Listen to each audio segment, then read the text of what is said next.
তুমি এখানে কাজ করো? কতদিন ধরে করো? 2 বছর। বেতন দেয় কত? 5,000। এটার নাম কি? কোন জায়গাটা? এটার নাম হচ্ছে মেডিমেড। মেডিমেড? সামনে মেডিমেডের সামনে। মালিক কিরা? নাম কি মালিকের? রাহান। রাহান। কত বছর যাবত করে এটা? প্রথম বলতে পারবো না।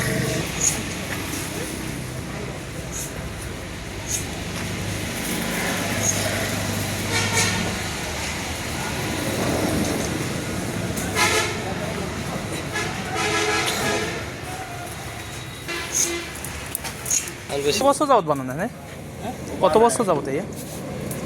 কত বছর হ্যাঁ, এগুলো তো আমি বানাই তো এই বানাইতেছে কেটেরা? না, 2টা গাড়ি বানাইছি। 2টা গাড়ি বানাইতে এখন এই কারেন্ট কি ফেলনে? ট্রাকের বডি। ট্রাকের বডি। হ্যাঁ।